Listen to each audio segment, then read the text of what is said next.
Welcome to the Fantasy Boardroom. As always, I am your host, Tycoon.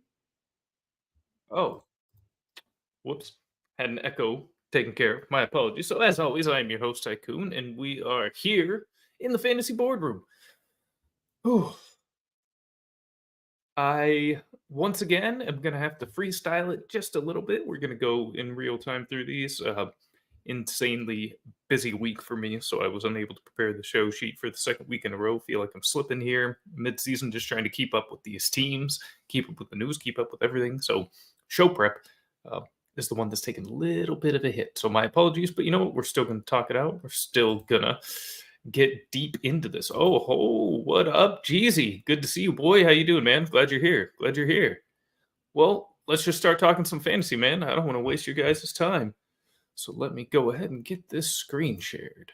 Present? I'm not here to present. I'm just here to show some damn matchups, show some odds. There we go. Beautiful. And get rid of this banner since it doesn't work with screen sharing. So we are going to start here. Carolina Panthers and Chicago Bears is our Thursday night matchup. My God, this is horrible. We're going to keep this one short and sweet. Bears are favored at home. Tyson Bagent once again draws the start for Chicago. Justin Fields will not yet return. So this game, from a fantasy perspective, holds little value on the Bears. I'm really only interested in Cole Kmet and DJ Moore, not even any of the running backs, really. Maybe Foreman, I guess. But no. I really don't want anything to do with him. And on the Panther side, frankly, just Adam Thielen. This matchup gives me no fantasy juice whatsoever. No betting juice whatsoever. Not going to take any of these lines. Not going to take a single prop from this game. This is disgusting. My degenerate ass probably is still going to watch it, but I don't want to. I'm just sick and will. So we'll move to the not quite the main slate. We have another European matchup. This time Germany not quite so lucky to get a matchup like the Chiefs and Dolphins. This time they draw a matchup that would have been fantastic in the late 2000s. AFC Championship material in the Colts and Patriots. Two teams coming off of bad losses, frankly. Patriots taking that L to the Commanders at home was quite ugly. And the Colts oh no, I'm sorry. They did not lose this week. They did beat the Panthers. I was mistaken. So even still, not a particularly challenging game. They were able to take care of the Panthers. Once again, though, from a fantasy perspective, not a whole lot of juice here. We got not really anything going on here on the Patriots side. Oh, we got Season chiming in. What's up, buddy? And Jeezy, Chuba is not getting me excited here. Bears actually have a really good run defense. They are really a pass funnel. So no, I want nothing to do with Hubbard. Only Thielen, no Young, no nothing. But yeah, back to Patriots and Colts. Mac Jones, obviously, never want to start him outside of a Superflex league if you can help it. Ramondre and Zeke, the split is still not encouraging, and without a plus matchup, I mean, you're probably going to start Ramondre because you're not going to have much of a choice, but not a matchup I'm excited about for him. Not really looking to start Zeke. None of the receivers either. There's nothing here for me on the Patriots side other than possibly Ramondre. And for the Colts, JT has really taken that workhorse rollback. He is large and in charge, well over Zach Moss. That run is over for him. So I'm all in on JT here. I'm probably in on Minshew to a certain degree. I'm with Downs. Actually, is he going to be back? I don't think he is for this game. So Pittman will be in on. But once again, I think this will be kind of an ugly game. Over under 43 seems a little high to me, frankly. Well, the Colts have been able to score. They've scored over 20 in every game, but the Patriots, I think, are going to struggle here traveling overseas. We got Rasta in the house. What's up, my man? Thank you for joining, as always. Very pleased to have you here. We'll be needing to talk again here soon. beyond fantasy. It'll be good. And yeah, from a betting perspective, the Colts come in as slight favorites as the road team here at minus 122. Is essentially a pick 'em with the spread at only 1.5, a slight favorite towards the Colts. I got to lead the Colts in this one. The Patriots just look rough, especially offensively. Nothing going on there. So they're going to struggle to score 20. The Colts always score 20. Seems simple enough to me. Browns and Ravens is our next matchup here, where the Ravens, who are right now, I would tag, if I had to, gun to my head right now, best team in the NFL, I would say the Ravens at minus 245. Browns do have Deshaun Watson back. He put up decent numbers. One of the touchdowns Deshaun Watson did for the Browns was off of a tip ball at the line, so it was a little bit fortunate for him. That said, physically he looked right, which is really the concern after so much time off now. And he looked all right. Better than he has in a lot of the games this season, to be honest, because he hasn't looked good, so he looked good enough. That said, traveling to Baltimore is going to still be a bit of a challenge for him. Ravens, 6-point favorites here at home, so an additional 3 beyond the home 3. Over-under of only 38, largely because the Browns' defense is nasty. And the Ravens have been a very efficient and methodical offense. A lot of games are scoring a lot of points, but they're not doing it in, I guess, explosive fashion, so it probably will be a little bit of a slower pace game. Even at 38, honestly, the under's worth a look. Not going to take that officially, but it could be a bit of a grinder. An AFC North battle here, November. See what the weather looks like for that game. But yeah, it's going to be a tough one. Still, even if it is going to be that way, you're not sitting Lamar, even against this. Yeah. You know what, Jeezy, if you have that level of confidence, I'll sprinkle on it. I won't smash it, but it screams under, right? Like, screams under. But the ones that usually scream to me are the ones there always seems to be a freaking goofy ass. There's 2 pick sixes in the game, so the defense is so dominant. They're also adding to it, and you get screwed somehow. Backdoor, always. That's my fear. But you know what? If you're doing it, I'll join you, Jeezy. I've been cold anyways. I need somebody else to guide me because October was horrible for me. Well, actually, game wise, I was pretty good, but prop wise, I was terrible. So staying away from props for the moment. Also weird that my prop bets have been so cold because fantasy wise, I'm having the best fantasy season I've ever had. I mean, I've got 8-1, 9-0, 7-2 teams all over. Most of them. Very few teams under 500. But I can't hit a prop bet in October to save my life. We'll see if November starts to treat me a little differently. Fantasy wise, though, Ravens, Browns, you're not sitting Lamar. Just you're not doing it. If you're the kind of person that sits Lamar, just trade Lamar. Probably gonna give Gus Bus a little bit of run in this game if he looks a bit healthier. They limited him last week. He wasn't 100%. I do need to check an injury update on him. Otherwise, Justice Hill or Keaton Mitchell. Probably Justice Hill I would still lean with. I know Keaton had the big play. But at the end of the game, blowout situation, the work wasn't really quite there, and you just can't bank on a long touchdown run every week, and especially against a team like the Browns. So I would lean toward Justice Hill if Gus Edwards is not a full go. Mark Andrews, of course, and the receiving core, none of them. No Flowers, no Bateman, no Beckham.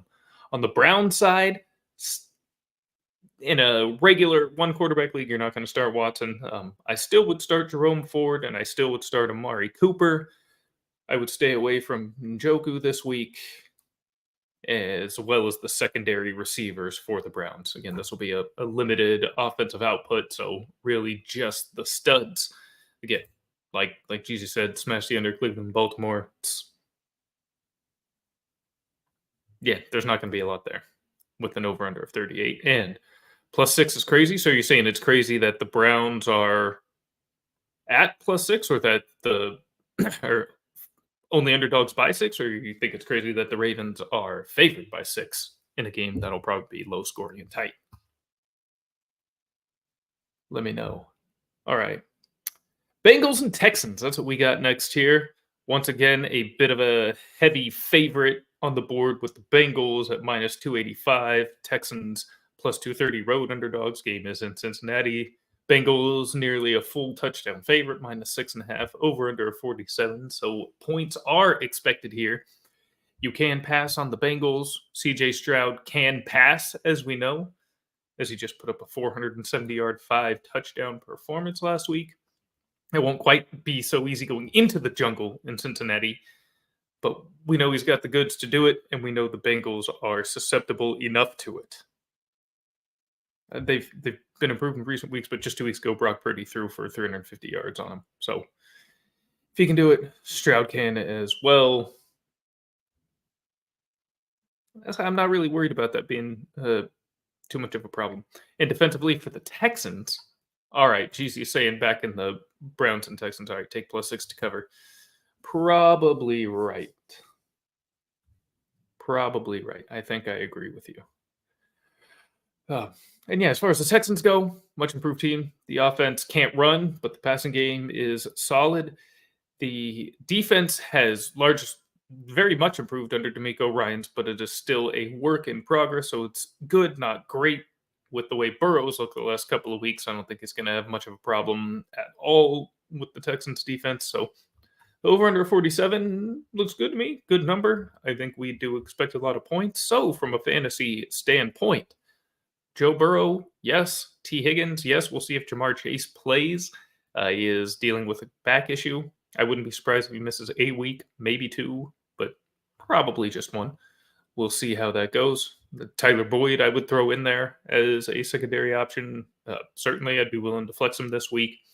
Joe Mixon, unfortunately, he will get volume, and he may land a little bit more receiving work if Chase does indeed miss the contest. Texan side, CJ Stroud, he's a QB1 at this point. You can plan him firmly as a QB1 weekly. I think he'll be top 12 rest of season, certainly. So CJ Stroud, you can start. You can avoid Devin Singletary and Dameon Pierce if he is active. Dalton Schultz, worth playing. And same with Nico Collins. Again, health pending. And Tank Dell. Play them all. Play them all. This is a nice matchup. Get all these guys in there. Are there any players that I'm looking to buy low right now? If you can, Bijan Robinson would be a guy I'm looking to buy low on. Especially in Dynasty, if anybody's freaked out. Not quite as bullish still in redraft, but you can probably get him somewhat cheap. I mean, I imagine the current manager is very, very frustrated. And at this stage in the season, if that's cost him a couple of, especially the debacle a couple of weeks ago where he got the 1 carry for 2 yards, that carry at the very, very end of the game, 0.2, that lost him a game. Someone's probably willing to move off. Again, if you can buy low, though, that's the thing. I wouldn't pay any sort of premium for him, but if you can get him on the cheap, Bijan Robinson would certainly be one. Garrett Wilson could still be another. I know, but he'll be cheap. Good flex play. That's somebody I would look to on the low side.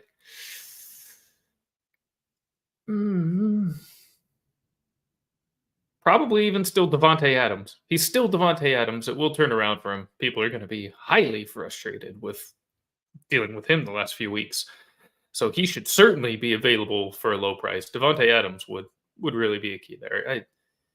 Especially with O'Connell likely to finish out the season, the guy at a certain point is just going to have to lean on the big dog. No choice. He's going to have to pepper the hell out of Adams. It will happen. And if it continues to go this way, even though they won this game, the first game since McDaniel's firing, he's going to make it known he needs to be getting the ball if this lack of engagement continues. Is Brees plus Ayuk too much for CMC? I wouldn't do it myself. I think Brees and Ayuk are prime still for great rest of seasons themselves. CMC, I mean, he's great. He scores a touchdown every game. He's going to be fantastic, but I think in a lot of weeks, you're going to... I mean, the duo most weeks should outpace CMC anyway, so It's nothing I would do. Brees still has crazy weekly upside, even with Zach Wilson still at the helm. And Ayuk is the best, as far as like technical wide receiver goes on the 49ers. He is it. He is wide receiver one. Uh, he's not the best football player that plays wide receiver for the team, but he is the best actual receiver.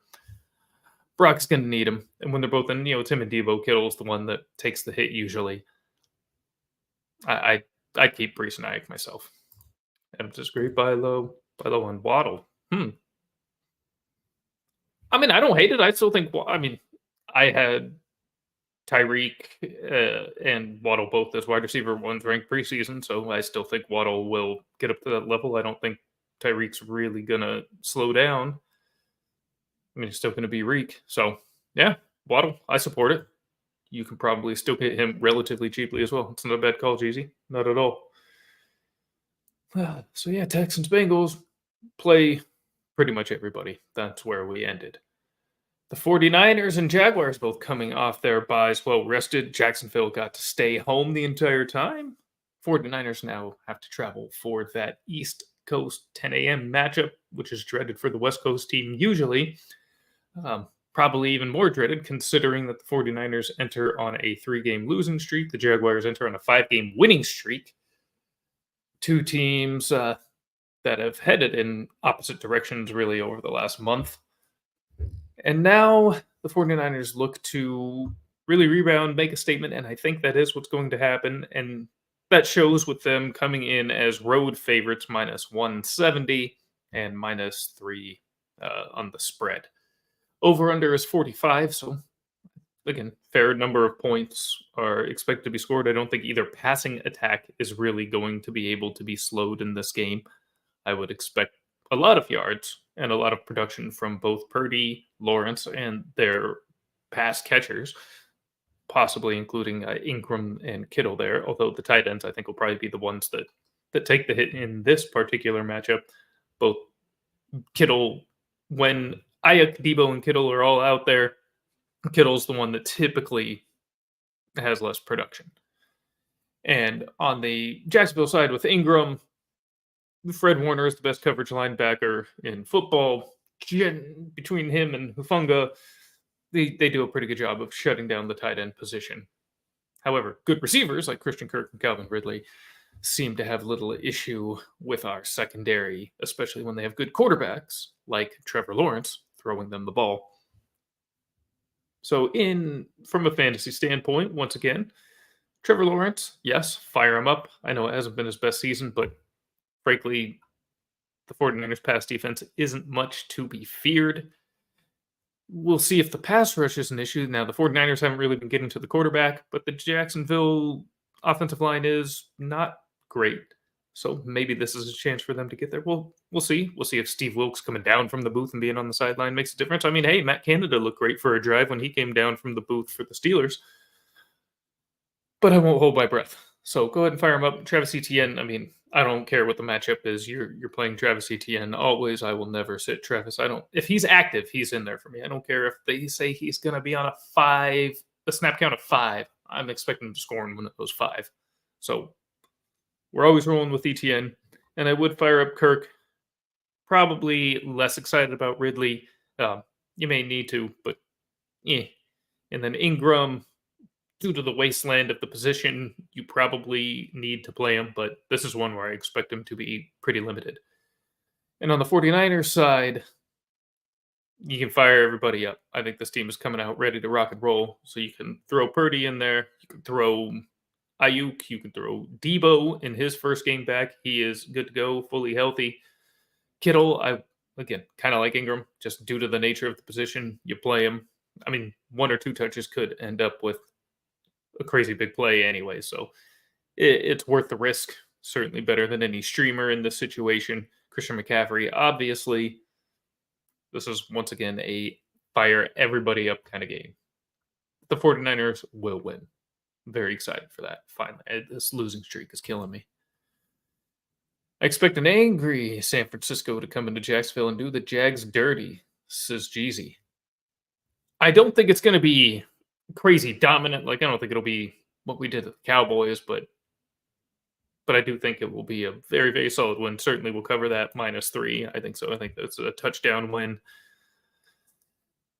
Not quite a shootout, but they will have to just outpace Jacksonville offensively. I mean, this is kind of I see like that 27-28 to 21 type win for San Francisco in tow. That's about what I expect.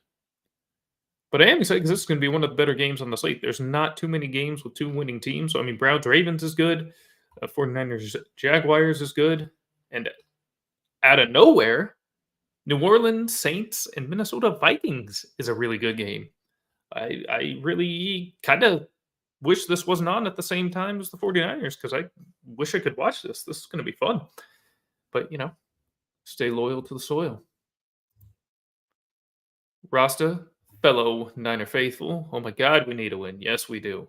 Yes, we do. It is desperate times right now. It's been, it'll be a month on Sunday since our last one. 4 weeks. 4 weeks.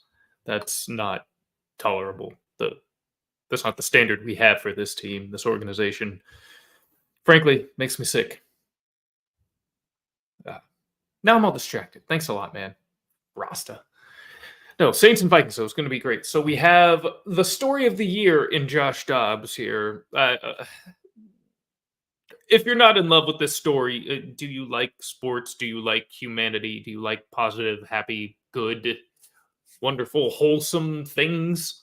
Like, do you like any of those things? Because you should be all in on this Josh Dobbs story at the very least, even if you don't want the Vikings to win or have success, anything like that. This is very cool. What he did on Sunday was incredible, like unheard of. What he was able to accomplish. Very smart man, the Pastronaut, Josh Dobbs. And we could talk far too long about that, so we will not dig in too deeply into that. But what we will discuss is that the Saints come into US Bank Stadium in Minnesota as -135 favorites, -2.5 points on the spread. Vikings +114 home dogs, over under 41. Maybe.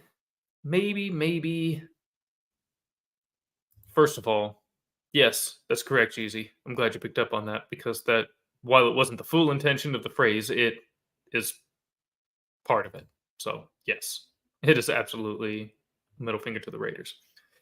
But there, you know what? To be somewhat fair to like the Raider mystique, so to speak, I don't ever really think they were truly Oakland. I don't think they are truly. I don't think they truly belong to a city. I don't think they're LA's team. I don't think they're Oakland's team. I don't think they're Vegas's team. I think the Raiders are just like a thing, their own strange entity and universe and existence that they have. I don't think they're. I think they're probably going to remain a nomadic franchise. They'll leave from Vegas too at some point. I don't know. They're just the renegade Raiders. That's how I think about it. So Saints and Vikings now, fantasy wise, maybe I am a bit, prisoner of the moment with everything that's going on with the Vikings, but I want to believe in the offense a little bit. I at least want to believe that Addison still has life. I think, Dobbs has been a QB1 for the season, so now I don't really love the matchup. The Saints defense is good. This still could be a struggle because he is still quite new to this team in offense, but he did all right previously. But that was the Falcons, not the Saints. Whole different story. Whole different story. And as Jeezy has pointed out here as well, Saints have a rich history of ruining the Vikings' good vibes. Good Lord, do they? So that's not particularly a good omen for Josh Dobbs. The Raiders are a nation. That's true. They're the autumn wind. So I wouldn't look to start Dobbs, but he'd be a guy if I'm dealing with a bye or an injury. I'd be willing to fill in my regular QB1 with Josh Dobbs this week. Still want no part of Alexander Madison, even with Cam Akers, who, by the way, talked a lot of shit about Cam Akers over the years. Prayers up to Cam Akers. Truly sick that he tore his other Achilles. Like that. I hope you can somehow get back on an NFL field and play, man. I really do. I'm rooting for you. I hope you do well at the very least. And if you can, I still hope these teams find a way to at least take care of you. Make sure you're good to go. This is horrible, horrible news, man. But you seem like a guy who's determined and will be able to bounce back. So please do, go Cam. And on the Saints side of the ball for this Viking Saints matchup for fantasy, the run defense is pretty good for the Vikings. Pass defense is susceptible, have improved in recent weeks, but not enough. So I'm willing to fire up Derek Carr if you need to. I'm firing up Chris Olave, firing up Taysom Hill, baby. It's just a weekly tight end start if you have him. Why not? Why would you not? Alvin Kamara, of course. And I think this could be a Shaheed game. So you never know when the big plays are going to come.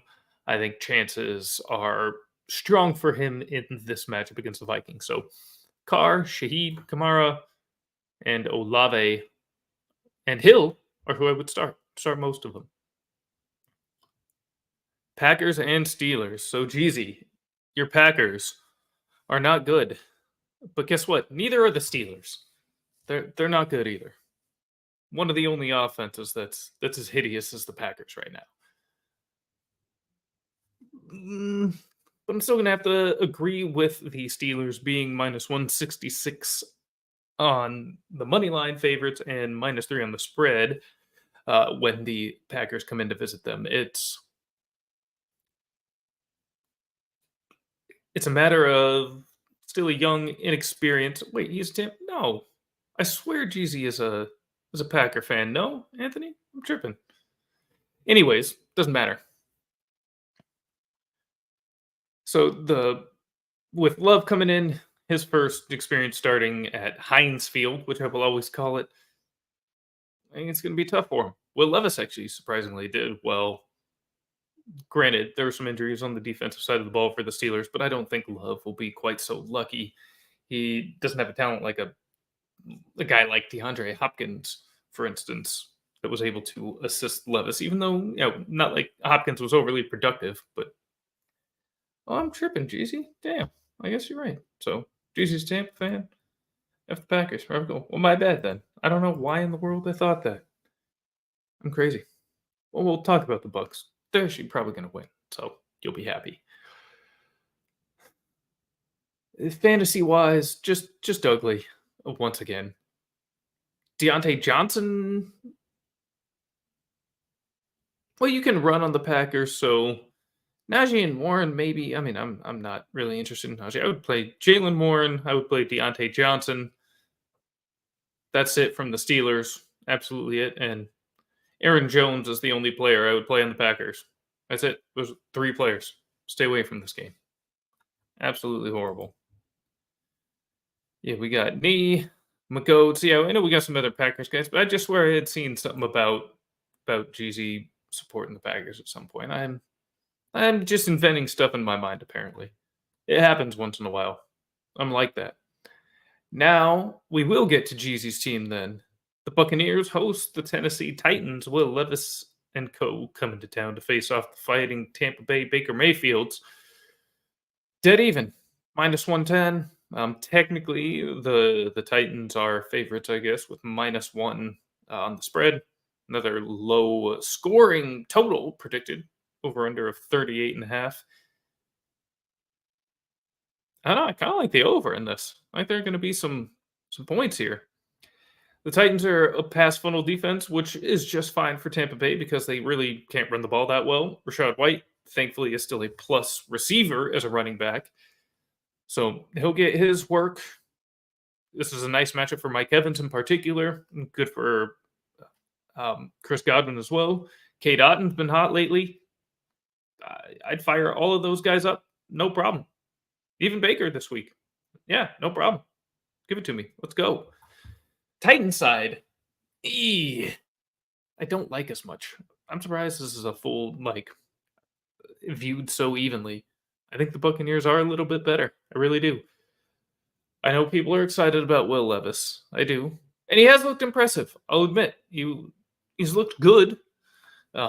Decisions like he made at the end of the final drive there in Pittsburgh. I mean, he ultimately got intercepted and only shows one interception, but he could have been intercepted 3 times on that drive, are something that concerns me. Vita Vea is back for the Buccaneers. Their run defense is strong. I know they're facing Derrick Henry here, but uh, who was that? Maybe it was Howard Bender on the Fantasy Alarm. I'm trying to remember, or it might have been even the Fantasy Hour. Matthew Barron. I was in the car for a while this afternoon today when listening to the Fantasy Sports Network on Sirius XM. Somebody said, yeah, they're facing Derrick Henry. King Henry looks like that guy is gone. I don't know that he's totally gone, but I don't know that King Henry is showing up to Tampa Bay. I think Derrick Henry does. And you start him because based still in pure volume, I know people are excited. Some people remain excited about Tajay Spears. It's still Derrick Henry's show. He's still getting his 16, 18 carries a week, touches a week, what have you. Just on volume alone, he's locked in as a top 12 RB. So you still will play Derrick Henry. I'm not playing Will Levis. Maybe playing DeAndre Hopkins. It really depends on what options you have available, but he's certainly flex worthy this week. And that's about it on the Titans side. So I really like the Tampa options in this game. Like them all quite a bit. Now we move to the Lions and the Chargers, where, frankly, the Chargers, I know they won this past week, but, actually, we got some comments, so before I get into those, Bulls defense has given up, fire up your Titans. I don't believe. I don't. Do you think Achane picks up right where he left off, or is that just not realistic? His efficiency was through the roof. I mean, I don't think it's not. I think it's realistic that he does. Certainly, there's no reason to think he can't do that. Now, whether it should be expected is a different question, but it's certainly realistic. And the reason I say whether it should be expected, and you know what, I don't need to rush for a hot take. The guy played, 5 games before he was injured? He's so early into his career, and while he has looked incredibly efficient, huge plays, the guy's fast as all get out. I mean, I'm not ready to anoint him as a king or anything like that yet, right? So there's reason to be optimistic. If you have him, I'd be willing to play him in his first game back, certainly, based on everything we've seen, until he gives you a reason not to. But I wouldn't necessarily expect, hey, you're going to get 100 and a tud off of 8 touches in his first game, for instance. Baker's ball in this year's semi-career resurrection. Yeah, absolutely. Totally agree. I'm loving watching Baker right now. It's nuts. Winfield Jr., the only Bucks IDP who is balling.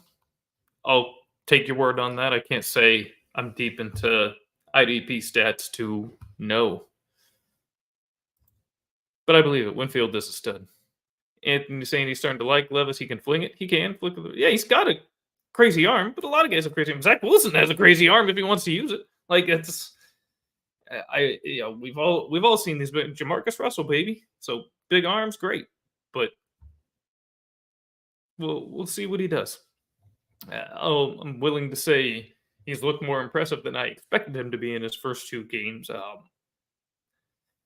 Again, I'm not particularly a believer or a fan, never really have been. I still can't say I necessarily believe, but I will say, hey, maybe there's a shot. I've seen enough to already believe that there's certainly a chance I'm wrong. But yeah, 2 games, so let's just wait and see. But so far, so good for Levis. I don't think you can really be upset with the results so far. Certainly not him or the staff or the fans or anybody. No reason to be. But I do think he struggles going down into Florida. So Lions and Chargers.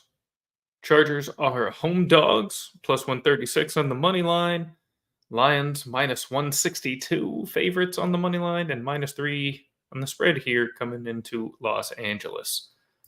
Well, as we get into this game, Jeezy says Herbert is overrated. Give me the Detroit money line. I think it depends on who you talk to. I feel like Herbert's kind of a polarizing guy. Guy I also didn't really believe in so much coming into the league, but definitely proved me. I mean, he's way better than I thought he was ever going to be. I've been proven wrong in that regard 10 times over. And I do think he's a very, very good quarterback. I don't think he's quite in the elite, but he's very, very. I think he's very good. He's overrated by a good number of people. There's many I think that have him top, 4 or 5 or whatever. I don't think I'm quite there, but he is. He's ultra talented at the very least. Let's put it that way. And he does play for the Chargers, so I have to take that into account. This franchise, as long as I've been alive, has been. eh, I don't know. There's always something with this team. I swear to God. So yeah, the Lions come in as favorites. Chargers, and also off a bye, by the way. Chargers coming off of the most unimpressive 21-point win I have ever seen. They were not gifted, but they got a punt return touchdown. They had a fumble return back to the 2. That was another easy touchdown for Eckler. The other Eckler touchdown was off of a fumble recovery at midfield. So short field, special teams, defense really led the way. Herbert did not look good at all. Frankly, you could say Zach Wilson looked a little better in that game, if I'm being completely honest. And Zach Wilson was terrible. So it was a horrible game for the QBs this past Monday. So yeah, the Chargers not really coming in on an offensive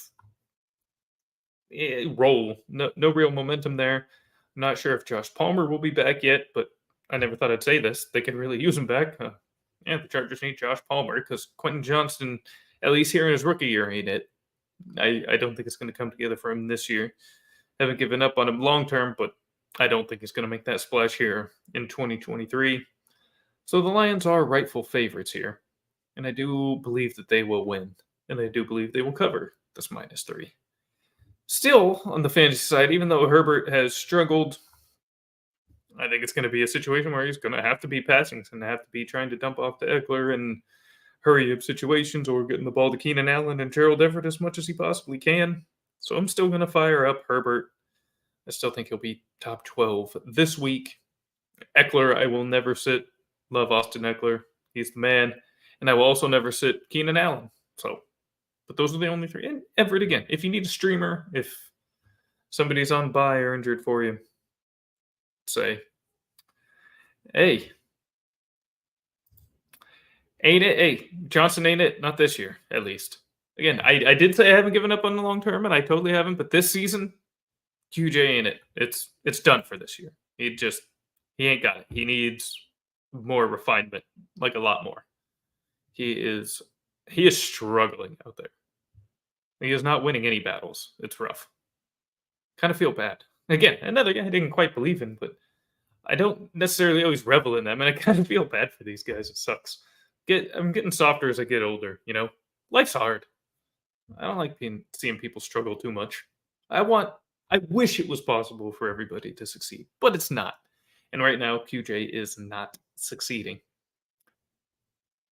So yeah, back to Chargers, Herbert, Eckler, Allen, of course, all 3, and Everett if you're in a position of need at tight end.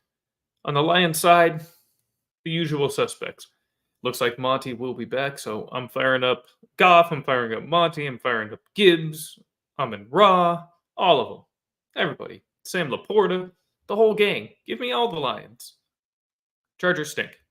I'm sorry, they do. The defense was strong against the Jets, but let's be real. It's Zach Wilson and the Jets. Lions are a whole different story. Tremendous offense. Weapons all over the place. No secret. Lions win and cover. And the fantasy boys eat. Another battle of the birds. There's too many bird teams in the NFL, man. Every week there's some bird matchup. So we got another battle of the birds here. The Atlanta Falcons, the Arthur Smiths, travel to Phoenix, Arizona to take on the Arizona Kyler Murrays, the Arizona Cardinals. And the Falcons come in as slight road favorites, -122 and 1.5-point favorites here on the spread. Makes sense to me. Kyler Murray is playing in his first game back for the Cardinals, coming off of ACL surgery at the end of last season.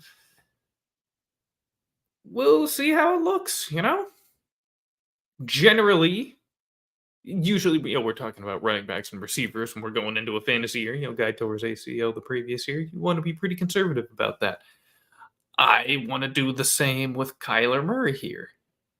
He relies a lot on his mobility, and this will be his first game back post ACL. Generally, that production has a dip. So I am not in a rush to start him here in this first game, even though the Falcons are ass. We'll be clear about that. But what's Kyler working with here? Still just Hollywood Brown. James Conner's not back yet. He doesn't have a running back. Uh, Trey McBride, but historically, Kyler's not a big target the tight end guy. So what with Michael Wilson and Rondale Moore and Hollywood Brown, when he's probably not going to be running around like crazy, not quite as mobile as the typical Kyler Murray. Yeah, not excited about that. Not at all. Now Calais Campbell chasing him around, so I really don't want to start Cardinal players. Like, not a single one. Hollywood Brown is the only one that I would if you need to, fill in a flex spot with a receiver. Otherwise, I'm not starting any Cardinals. None whatsoever. Give me the birds that would win in nature. I mean, Falcon. So Hollywood Brown, the only player, Marquise Brown, on the Cardinals that I would start. And on the Falcon side, I would start a lot of players, frankly. I know it's impossible to trust Arthur Smith right now, but I'm still going to start Bijan Robinson. Cardinals defense is terrible. Be willing to start Heineke in a pinch, certainly in a super flex league. But again, if you're in a tough position at quarterback, there's worse desperation options. Try to do Dobbs first, but otherwise, if someone like Dobbs is not available, Heineke is not the worst option to go after following that. Kyle Pitts, yes. Drake London if he's back, although I don't believe he is. Ooh, well, we'll get to your question here in a second, Rasta. I'd actually start Pitts and Jonnu Smith, frankly. Arthur Smith seemed to try to force the ball to Jonnu, so at a position that is devoid of talent and it relies a lot on touchdown luck, there's better prayers to say than Jonnu Smith, or worse prayers to say than Jonnu Smith, so I'd fire him up as well. And that's where I'd end up with there. Taylor Rozier, nah. Not in this matchup. So not a whole lot there that I love. Pretty much everything on the Falcon side. That's with only Hollywood Brown on the Cardinal side that I like. Stevenson or Bijan in non-PPR. Give me Bijan this week. In non-PPR. I mean, in PPR, in any format, give me Bijan over Stevenson this week. So even non-PPR. So yeah, you might lose 2-3 points from the catches he is likely to have, but you'll still get the yards and touchdowns should they be scored. So I wouldn't worry about just losing a couple of points. I don't think it's going to be any kind of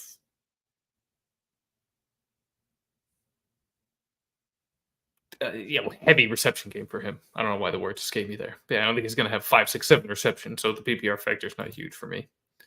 Then Stevenson and Demon over Bijan because we can't stand Arthur Smith, and Bijan usage took to a week 9 for him to score first rushing touchdown. What the fuck? Yeah. I mean, I can't argue with you, but I'm a guy. My style, I'm always going to just lean on the talent. I simply am. I can't stand Arthur Smith either. I can't wait for him to no longer hold that job or have a radical change in thought that, I don't want people to get fired, but fix your shit, Arthur. This is horrible. We're not even from offense. You're screwing up NFL-wise. You're losing games because you're doing stupid fucking shit with top 10 players. You're wasting your organization's resources. It's frankly malpractice what you're doing. Forget fantasy side. You want to stick it to us so bad. Coach your team. My God. Why is this so hard? It doesn't have to be hard. Coaches make this shit so much harder than it has to be. Give the balls to your best player all the time. Every coach in every sport. Get funnel play through your best people. What is so hard of a concept for that to understand? It drives me insane. Anybody ever seen Kicking and Screaming? Will Ferrell coaching his son's soccer team. They go to the Italian butchery. They get the guy's 2 Italian nephews. They're miles better than any of these stupid little, 10, 12-year-olds, whatever age group they have on the team. And his entire coaching message the entire time while he's a maniac is get the ball to the Italians. And what do? They win every fucking game. So yeah, get the ball to the Italians. Whoever your Italians are and your football team coaches, get the ball to them. Damn it. Why is it so hard? I need a sponsorship for like high blood pressure medication or something. I get some money from the show, man. Let's go. I would lean Montgomery over Bijan this week, but not Stevenson still, for the record. That's just me. And Jeezy, I'd bet on Algier over Pitts in a flex. In a flex, yeah, I'd probably go Algier. But I'm just talking from a tight end perspective. That's where I'd still be willing to play Pitts in the tight end position. I would not play Pitts in the flex, no. Unless it's tight end, uber, super, fucking 5 points catch premium. Nah. Ooh, classic rivalry time, though. We have the Giants and the Cowboys. Woo, the holy smokes, minus 1,200. Well, the Cowboys are playing Sopranos extra Tommy DeVito at quarterback for the Giants. This is honestly not going to be a watchable football game. You can start Dak Prescott. You can start Tony Pollard. This might be a week Tony Pollard finally scores. Let's go, Tony. Let's start CeeDee Lamb. Let's start Ferguson. Start Cooks. Yeah. Start all the Cowboys offensive players. And on the Giants side, Barkley, and that's it. It's going to be horrible. This doesn't deserve any further discussion. Gross. Cowboys get a free win. You hate to see it, folks. You hate to see it. Hey, you know what, man? Jeezy, it's not a lot fires me up like in that way. The thing I hate, one of the things I hate most in life is just stupidity. Now, I have my own fair share of stupid moments. I mean, I think a lot of people do.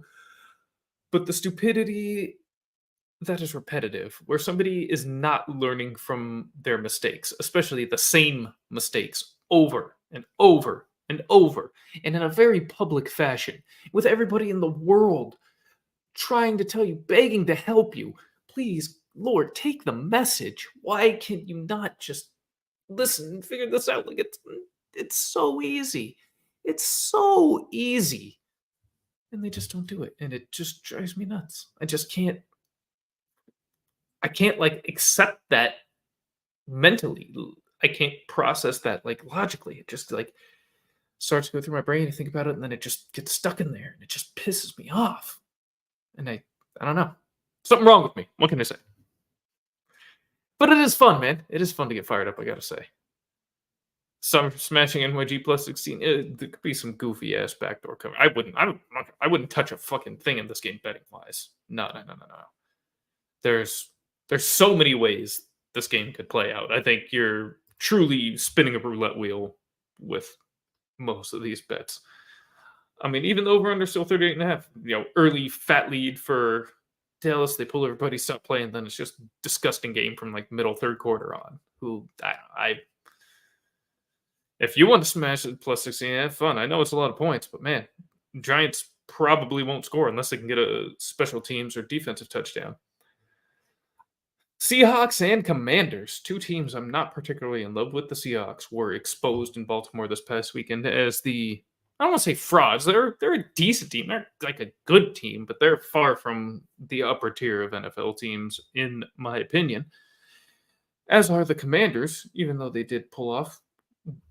Even though it's the current version of the Patriots, I am going to say still an impressive win over the Patriots because somehow, for all intents and purposes here, is a rookie quarterback. And to go in and beat Bill Belichick in Foxborough, no matter how you slice it, we got to give him some credit. And I've been no Howell believer either. Man, we've been talking about a lot of guys this evening that I've not been a fan of or believed in. And I guess we'll continue. So the Seahawks, I don't believe in Geno Smith. But I would start him this week against the Commanders. I think the Seahawks offense should get back to some level of form in this matchup. The Commanders at home or in a home matchup for them should be no sweat. So I'd fire up Gino, fire up Lockett, Metcalf. I guess I don't know. Never been the biggest DK guy in fantasy. Occasionally has some big weeks, but frankly, one of the most overrated fantasy receivers you will ever see. JSN seems like he's actually starting to heat up a little bit, but still not quite enough production for me to want to insert him into the lineups. And it's getting kind of muddy with Walker and Charbonnet. I would still play Walker in this game, but yeah, so give me Lockett, give me Walker, give me Gino. Commander's side, frankly, you just can't deny Howell's fantasy performance in particular, so I would totally fire up Sam Howell. He was just cocking back, it's like 47 times. I don't know, he's 40 plus easy in terms of passing attempts. Brian Robinson, throw him in the trash. There was like a 2 week stretch after they played Denver. I think I finally believed in Brian Robinson. I was like, all right, maybe I was wrong. Maybe I was wrong. And then immediately, no, was back to proven right. Robinson stinks. They don't even use him. Gibson's better anyways, which doesn't say a lot because Gibson isn't that good either. But he's better than Brian Robinson. But I would not start either. I would start McLaurin. I would start Dotson. And I would start Howell on the Commander side. Stay away from those running backs. He doesn't believe in Dallas to cover the 60. I mean, that's fair. Certainly fair, but I don't necessarily know that I believe in the Giants to be able to stop them from covering it either, myself. Howell Truther, well, you're looking pretty good right about now. You guys got to start getting rid of the ball sooner in some of these cases. He's going to get himself killed with all these sacks, but other than that, I mean, shoot. Yeah, so just keep playing them out. See if Washington can see if they have something. DK overrated, correct. JSN questionable. I still think long term I like JSN a lot, but especially as he's starting to heat up here, mid season. But we'll again staying away from fantasy wise. Prime time Sunday night football: Jets and Raiders. Oof. Raiders going to be smoking another New York pack? I don't know because this defense is not going to be quite the same Swiss cheese the Giants are. Jets are no joke. They'll bring that intensity and energy on the defensive side to Allegiant. And the Raiders defense, well, I don't know. That pass rush should be able to get home to Zach Wilson. But if they can be creative in getting Brees Hall the ball, I think the Jets have a path to victory here, and that is shown with the minus 118 road favorites, even coming off that just disastrous loss to the Chargers. So it's going to be kind of an ugly matchup. Sucks this is what we get for Sunday night, but it is what it is. We'll quickly go through this one. Raiders, 3 guys I'm starting. Josh Jacobs, Devontae Adams, Jacoby Myers. And why Jacoby against a tough pass defense in New York? Well, they can be taking advantage of it in the slot, which is Jacoby Myers' role. O'Connell will probably need to be working to get the ball quick upon immediate separation or just quick releases, quick aim, a lot of slants. And Adams, because I'm just never going to bench Devontae Adams no matter what, ever, for any reason. If he is healthy, I don't care who the quarterback is, the team is, the opponent is, nothing. Devontae until he's too old to play. And on the Jets side, offensively, once again, very limited here. Brees Hall, Garrett Wilson. Forget everybody else. It doesn't even warrant further discussion. Jesus says take the SNF under. Even at 36? Woo! I mean, Chargers Jets didn't go over there. They were at 33, 27 to 6, but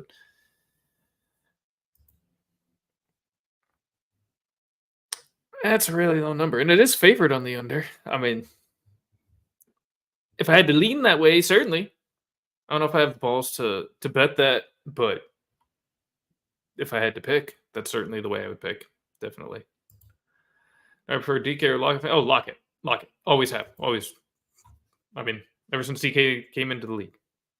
Definitely prefer him. Now, you'll see some of my preseason rankings at times where I'll have DK ranked over Lockett, mostly because preseason rankings, part of it is based on where they're available. So, for instance, Keenan Allen, I absolutely loved. I would have been willing to draft him if necessary, like early third round this past year. Wasn't necessarily necessary, so I wouldn't rank him in a spot to where you would say, "Hey, that's about the position he should be going," for instance. So yeah, I'll have DK over Lockett on some of those preseason draft rankings, but yeah, in general, no, I'm always Lockett over DK because Lockett is better.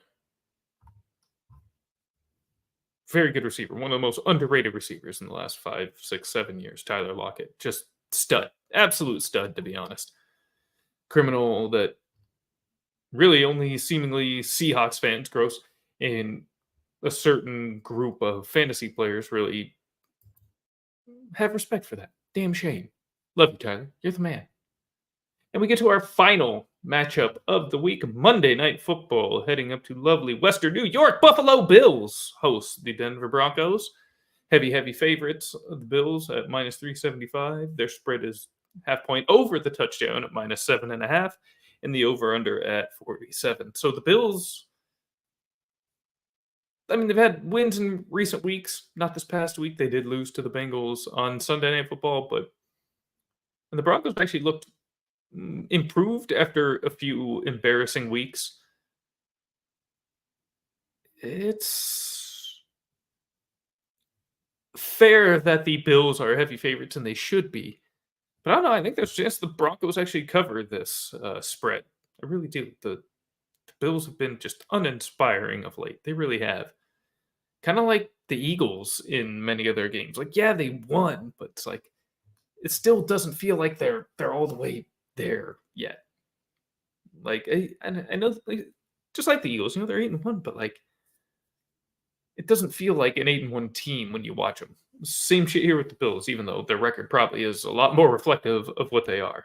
5-4, right? So, primetime Josh, not a DFS MVP. Yeah, true, really true. And I think that'll be the same here at the Broncos. Now, their season numbers are really skewed. The Broncos are by that 70-point drubbing that they got from Miami, but they've been decent in recent weeks. Bills really have no run game to speak of, so you're still fantasy wise going to start the studs, the Josh Allen, Stephon Diggs, Dalton Kincaid. I'm not playing James Cook here. Not playing any running back. I'm keeping it that tight three. No Gabe Davis either. I mean, I don't roster Gabe Davis. I encourage you not to roster Gabe Davis as well. Just Allen, Diggs, Kincaid. That's it. Broncos wise, Bills defense doesn't scare me. They'll probably be trailing for good chunks of this game. They tend to stay committed to the run, or even just quick game, screen game, dump offs, running backs. Get the backs involved out of the backfield just to open up some space and get some easy yardage at times. So Russell Wilson, I'm willing to play. Javonte Williams, I'm willing to play. Even Sutton and Judy, to be honest. Those are the four. I'd play all four of those guys. Courtland Sutton, Jerry Judy, Javonte Williams, Russell Wilson. More guys in the Broncos than the Bills I'd play. And Bills offense seemed to be struggling, but the stats say they have been the second best EPA this season. Stats don't tell the full story all the time. That is true. This is just eye test, man. Like, yeah, they've been good, score a lot of points. I mean, they still have done a lot of very good things on offense, a lot of great things on offense, but it's just not all the way there. You're a ball knower season, you watch it's something you sense. They're just not fully clicking, and it's frustrating. But that is all the time that I have here today, so we will do our final closing. Please, if you're not already on any of these platforms, go to Underdog, sign up using code ROGUE, get a 100% match on your first $100 deposited. Same thing on Prize Picks. And on Sleeper, if you use code FF or RF-FF _Tycoon, they will do the same for you, but for $25, they will match your first $25. Shakir for Bills. If you got the balls, I think there's better, safer options. I guess if you really might need a home run, but yeah, if you're desperate for a home run and a flex spot, sure. I hope you're not quite so desperate. He'll give you some points. I mean, he'll be involved, but Yeah, you would hope for him to hit a big play. Otherwise, just a less safe floor guy, as far as I see him. And that is all the time we have this week, though. So thank you again. Hey, Jeezy, Rasta, Season, all you boys, thank you for being here. I love you. I appreciate you. And all you other viewers watching at home, on your phones, on the road, wherever you may be, good luck. Week 10 fantasy. Please make sure you go check out the Discord below, get additional picks, fantasy discussion, fantasy advice, and we will be happy to help you, man. So, Season, shoot me a DM on that question because I got to get off the stream. Once again, thank you all so much. This meeting of the Fantasy Boardroom is